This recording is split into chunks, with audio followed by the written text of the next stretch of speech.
जो लोग रामचरितमानस के पाठक हैं वे तो निस्संदेह यह जानते होंगे कि एक प्रेत ने गोस्वामी तुलसीदास जी को हनुमान जी का पता बतलाया था, क्योंकि रामचरितमानस में गोस्वामी तुलसीदास जी का संक्षिप्त जीवन परिचय दिया हुआ है।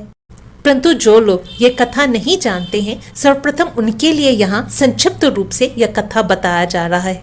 उसके बाद गीता प्रेस से छपी हनुमान अंक के एक लेख के द्वारा यह बताया जाएगा कि वह स्थान कौन सा था जहाँ सर्वप्रथम गोस्वामी तुलसीदास जी को हनुमान जी का दर्शन हुआ था। और इस कथा से काशी जी के विश्व विख्यात संकट मोचन हनुमान मंदिर का क्या रहस्य जुड़ा हुआ है, आइए वीडियो शुरू करते हैं। एक पीपल के पेड़ पर एक भूत रहता था। गोस्वामी तुलसीदास जी शौच से बचे हुए जल को उस पीपल के पेड़ के नीचे डाल दिया करते थे। महान भक्त संत गोस्वामी तुलसीदास जी के द्वारा नियमित पानी मिलने से वह भूत प्रेत की योनि से मुक्त हो गया। वह तुलसीदास जी पर बहुत प्रसन्न हो अपनी कृतज्ञता प्रकट करते हुए उनके सामने प्रकट हो गया और उनसे कहने लगा, आप अपनी कोई इच्छा बताइए, उसे मैं पूरा करना चाहता हूँ। अनन्य राम भक्त गोस्वामी तुलसीदास जी ने भगवान श्री राम के दर्शन की इच्छा व्यक्त की।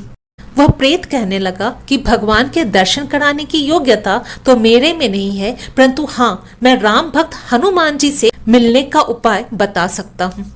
आप अपनी इच्छा उनसे कहिए, वे जरूर आपकी इच्छा पूर्ण करेंगे।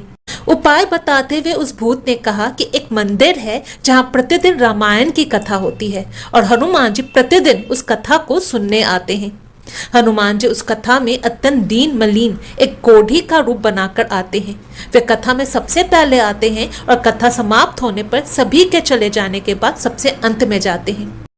आइए अब जानते हैं कि वह कथा स्थल कहाँ था और हनुमान जी और गोस्वामी तुलसीदास जी में कैसे और क्या बातें हुई थी और इस कथा से संकट मोचन मंदिर कैसे जुड़ा हुआ है। भगवान के परम कृपा पात्र श्री तुलसीदास जी को कर्ण घंटा स्थल पर कथा के समय श्री हनुमान जी का दर्शन हुआ था। कथा समाप्त होने के बाद जब कोढ़ी वेश में आए हुए हनुमान जी कथा स्थल से जाने लगे, तब गोस्वामी जी भी उनके पीछे पीछे चलने लगे। चलते चलते 80 मोहल्ले से दक्षिण की ओर घोर जंगल, जो अभी लंका मोहल्ला के नाम से जाना जाता है, पहुंचकर तुलसीदास जी उनके चरणों पर गिर पड़े। अत्यंत विनम्र प्रार्थना करने पर श्री हनुमान जी अपने निज स्वरूप में प्रकट हो गए और बोले, तुम क्या चाहते हो? गोस्वामी जी ने कहा, मैं श्री राम जी का दर्शन चाहता हूँ। श्री हनुमान जी ने अपना दायां हाथ उठाकर कहा, जाओ, चित्रकूट में प्रभु का दर्शन होगा।